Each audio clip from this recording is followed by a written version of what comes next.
freshmen. It is Friday, January 14th, and I'm going to record the lesson from yesterday, which was Thursday, January 13th. And so I'm a day off, but this works with my schedule because I don't have a class first period on Wednesdays and Fridays. So I'm going to record Thursday's lesson and upload it just like I did Tuesday's lesson. And if you could try working through it through the weekend if you're up for it. I know some of you actually are sick, and some of you are just in quarantine, and some of you are absent for other reasons. So I'm just going to trust you to work your schedule the best that you're able to with everything else that you're juggling. So fortunately, we have a 3-day weekend coming up with Martin Luther King Day on Monday. So I hope everybody gets rest and is back at school next week. So anyway, this week in geography, or on Thursday in geography, we left China and we went to Japan. And so we're going to spend probably 3 or 4 days on Japan, and then we're going to talk about North and South Korea, and then we will have an exam over East Asia, which includes China, Taiwan, Mongolia, North and South Korea, and Japan. I think I covered them all. And so today we're talking about Japan. I'm going to upload a document for your fact of the day. Your fact of the day for today is Mount Fuji, and Mount Fuji is an iconic symbol of Japan. Generally, when you see pictures of Mount Fuji, it's usually in the foreground of Tokyo, in the background of Tokyo. Most of those pictures are photoshopped because Mount Fuji is a good 60 miles away from Tokyo, but they create the pictures to look like it's right on top of the city, and I think they do that for tourism purposes in Tokyo. But anyway, so if you would just complete your 5 facts in that document, I'll print them off for you here at school and give them to you so that you can put them in your notebook. If you have your notebook at home, you can take your notes and your definitions and everything in that. Otherwise, if you want to just copy those when you get back, you can do that as well. However you decide to do it, just make sure that at some point you write down the notes, the definitions, and the fact of the day. I think it was last semester, maybe it was even last year, if I had a whole bunch of people gone, I would just make a copy of the notes, but there's so little of it that I think I want you guys to copy them yourselves, and of course that also reinforces what you're learning when you're actually writing it down yourself. So there's not a whole lot. We've been watching lots of videos, so there's not been as much note-taking. So anyway, okay, so fact of the day today, Mount Fuji. I'm going to read from my piece of paper here. Mount Fuji is a symbol of Japan. The mountain contributes to Japan's physical, cultural, and what some people call it spiritual geography. The mountain is closely associated with the religion of Shintoism, or Shinto, which is an indigenous religion to Japan. And Shinto is spelled S-H-I-N as in Nancy, T-O. There's Shinto tabernacles and temples all over the base of the mountain. Even as you climb up the mountain, you'll run into them. I think I read there's about 1,000 of these temples across Japan. And it's sort of similar to Buddhism in some ways. It's more of a worship of nature and that sort of thing. The mountain is considered a holy mountain to be worshipped and to be revered. So anyway, it's definitely a significant part of Japanese culture. Let's see, it is the tallest mountain in Japan. It stands 12,380 feet tall. It is in a flat, open area. It's considered, based upon my information, an active volcano, but it has not erupted since 1707. There's lots and lots of seismic activity in Japan. In fact, Japan is one of the most studied countries seismically in the world. The mountain itself, Mount Fuji, sits at the, I'll use 3 fingers here. It sits at the center of 3 tectonic plates. It kind of pushed up in between those 3 plates, which, like even the Himalaya mountains, they are generally mountains, some of them volcanic, that were pressed up between 2 plates. So Mount Fuji is pushed up between at the meeting of 3 different plates, and I won't tell you the names of them. It doesn't matter. But I wanted you to be aware that's where it came from. There are a significant, Japan is very, very mountainous. It's about 75% mountains. And there's a plain or an area in the largest island of Japan called the Japanese Alps. And Mount Fuji is not part of that. If you look at a map, it looks like it is, but it's several miles south of the actual area that is known as the Japanese Alps, and it sits on a flat plain. So it's a cone volcano that has come up from a flat area, removed from the rest of the mountains. Mount Kilimanjaro in Africa is like that as well. Let's see here. It is 60 or 62 miles from Tokyo, and as I said, it last erupted in 1707. When it erupted in 1707, ash from the volcano did fall on the city of Tokyo, but it didn't do any significant damage to the city. Tokyo is the capital of Japan today, but I don't think that, I'm trying to think when it became the capital. I don't think it was the capital in 1707. Kyoto was. But anyway, Mount Fuji is the single most popular tourist site in Japan for both Japanese who come from different islands of Japan to visit it, as well as foreign visitors.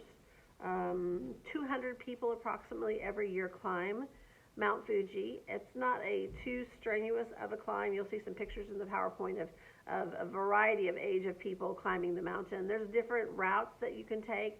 I even watched a video one time about how climbing Mount Fuji in the winter is really popular for snowboarders. They take their snowboard up with them as they climb the mountain, and then they go back down the mountain on their snowboard. So about the top third of the mountain is covered in snow during the winter time, and there's no trees or anything on it, so it's a pretty fun ride. So anyway, about 200,000 people climb it every year, and it takes a few hours to climb up and then climb back down. And a lot of people like to climb the mountain at night so that they are on the summit when the sun rises in the morning. Japan is referred to as the land of the rising sun. And so kind of a cool experience to be at the top of the iconic Mount Fuji when the sun rises in the morning. But as you climb up the mountain, there are lots of little huts and cafes and restaurants. There's even some, I'll call it rudimentary bunking quarters. It's kind of like hostels in Europe where you have a room full of bunk beds where people can rent a bed for a few hours to get some rest, especially if they're going up it at night. They might get there and decide to sleep for a few hours and then get up as the sun is setting and walk through the mountain at night so that they're at the top in the morning. So Mount Fuji, I'll just read again. It has been a sacred site, again, for the practitioners of Shinto. Since the 7th century, Shinto is the indigenous faith or religion of Japan. I think I already said that. So Mount Fuji, the spirit of Mount Fuji is known as Kami, Kami, and Kami is a name for the princess associated with the mountain, which is associated with Shintoism. I think that is it. There are several pictures of Mount Fuji. And then I have 2 videos that I want you to watch. One of them is just a drone coverage of the mountain. I think that when you watch that, you will realize that Mount Fuji is much larger than it looks in the pictures of it in the distance, obviously. But there are some close-up images of the drone up at the top where the crater is. I don't know how far around it is, maybe a couple of miles, maybe not that far, but there's 2 large buildings at the cusp of looking into or kind of hanging onto the edge of the crater, which seems strange to me since it is an active volcano and there's all kinds of earthquakes there, but I guess they've built it to withstand not an explosion, but earthquakes. I think one of them is a Shinto temple, but anyway, I think you can see a couple of little trucks up on the top of the mountain, of the volcano. I don't know how they got that equipment up there because I do not believe there's any path that's sufficient for a vehicle. So it could be that it was taken up by helicopter and the supplies for the buildings. I don't know. But anyway, it's a pretty cool video. I want you to watch that. And then also, there's this guy, and they call him Jetman, that works for a German company that creates these jet packs that people simulate like flying with kind of like superhero type stuff. And then they parachute to the ground when the gas or whatever it is that propels it or dies out or finishes. And so anyway, Jetman does a flyover of Mount Fuji, and it's pretty cool. It's only like a minute long, but it's totally worth watching, so I want you to watch that. Okay, so that is our fact of the day, introducing Japan. All right, so what we did next was we read, as a class, we read chapter 27, section 1, which is the physical geography of Japan and the Korean Peninsula, but we focused on Japan. So if you have your book at home, I want you to read that, chapter 27, section 1. And I also have a coordinating worksheet that I want you to fill out as you're reading it. I will upload that as well, and I would recommend that you do is just print it off at home and then complete it at home, or just whatever creative means you have to complete the worksheet. Or if you wanted to put the answers on a separate piece of paper and then bring those in, and I will print off a copy of the worksheet for you when you get here, and you can just transfer your answers. And it looks just like the reading quizzes, except you can actually use your book to complete it. I probably used it as a quiz at one point or another, but I wanted you to complete the worksheet. It'll only take you 5 or 10 minutes to complete. So, okay. So as you're flipping through the slides here, one of the things I want you to notice, there's a map of East Asia.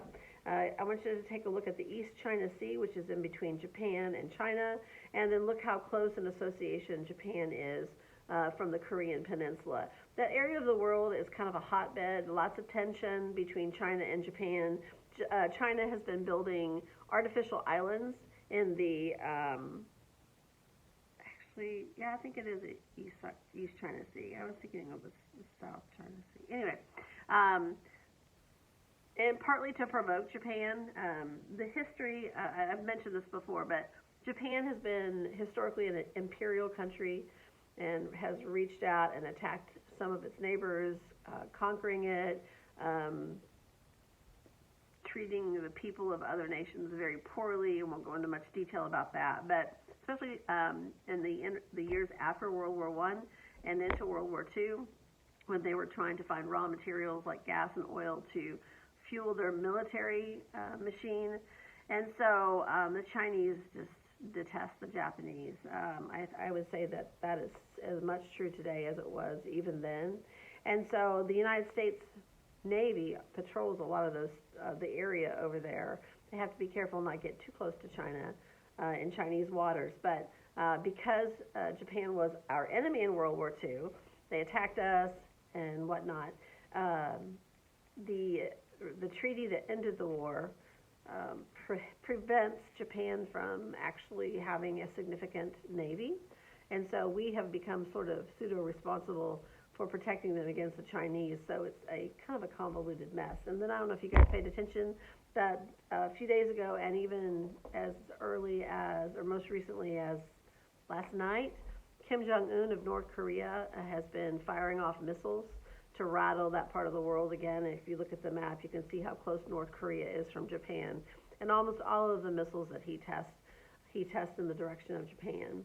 And so he's saber rattling again, as they say. All right, let's see here. All right, so there's, I'll just walk through this, but this is the note section, and this was taken from the reading assignment. Japan, the primary part of Japan are 4 large islands that make up what are known as the home islands. You don't need to know the names of them. They're Japanese words. I just want you to be familiar that there are 4 significant main islands that make up Japan. There are hundreds of other little tiny islands, but there's 4 primary islands, and they stretch over an area of land about 1,500 miles long. I think the book compares it to the state of California in size. And Tokyo today is its capital. I mentioned Kyoto earlier. Kyoto is, if you look at the map, is a little bit southwest of Tokyo. It is the ancient capital of Japan where the emperors lived. And the word Kyoto and the word Tokyo look very similar. They have all the same letters in them, just put in a different order. When I was growing up, I would get Kyoto and Tokyo confused because of that. But Today, Tokyo is the capital. Historically, Kyoto was the capital. Japan is very mountainous. About 75% of its land surfaces are mountains, which has made growing food very difficult for the island nation. They've had to import food from other countries. I do not think they import anything from China, again, because of that tense relationship. I think they import a lot of stuff from the east or the western part of the United States, California, for instance. They're also a very, very fish-centered culture.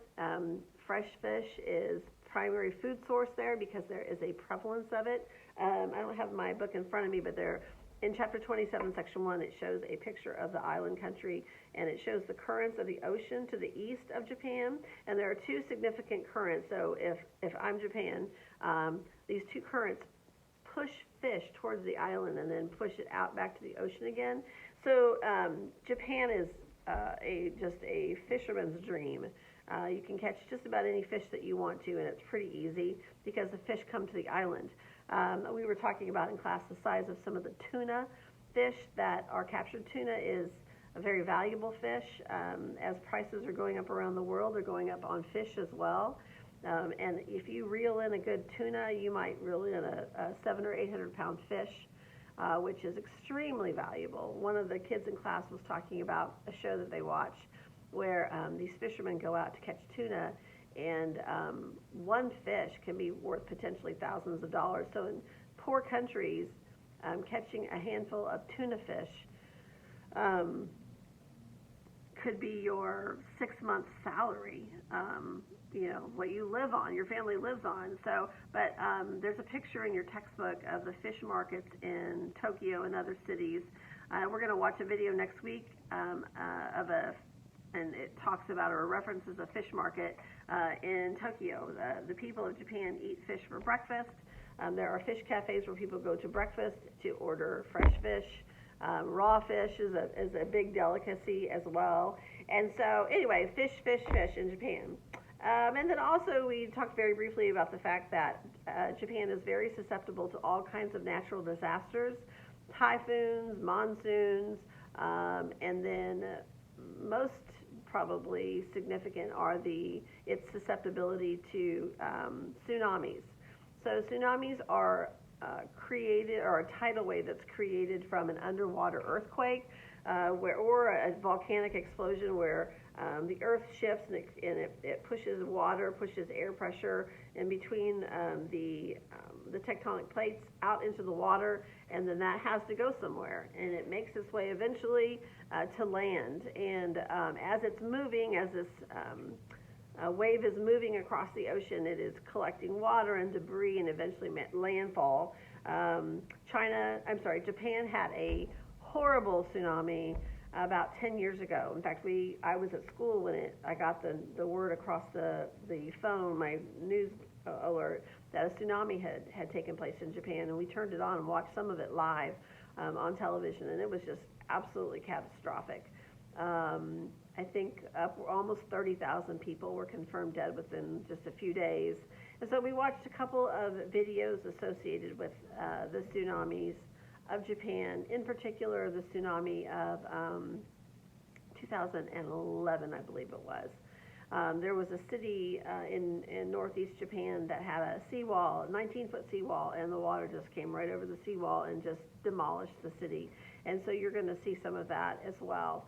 Let me think what else. Oh, and then, so tsunami is one of your definitions, and you'll need to copy that down. The definition that we're using is a tsunami is a very large ocean wave caused by an underwater earthquake or volcanic eruption. And then the last definition for the class was liquefaction. Let me say that again, liquefaction. And so this is a effect in geology that I had never heard of before. I stumbled upon it when I was looking for some videos on the tsunami many years back. And so in a situation like what happened in Japan, where you have massive amounts of water flooding the country, and the perimeter of the island is very porous, sand, rock, coral, that sort of thing. As the water comes onto land, obviously some of it's going to be absorbed into the land, some of it's going to flow over the land. Some of it's going to find its way to streams and rivers and that sort of thing. But because many parts of Japanese coastal cities have been built out with backfill from building projects and stuff to kind of extend their land, it's very porous, and so it absorbed a lot of that water. So liquefaction happens when a very porous substance like the sand, soil, rock concoction that makes up many parts of Japan's outer ridge or edge, and water comes in. It combines with that very loose dirt and sand and creates kind of a slushy liquid-like material. It would be sort of like if you were building a sandcastle on the beach and a bunch of water came in and it grabs that sand, and for a period of time it's like a soupy mixture where it dissolves all of what you've been building and creates this slushy mess. In this situation, it generally happens underground, so underneath sidewalks, underneath buildings, and it can be very, very dangerous. And so there's a couple of videos associated with that as well.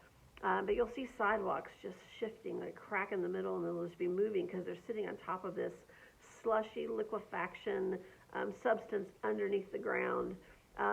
Also, another thing, the water tries to find its way out, and so water will like go flying up through potholes and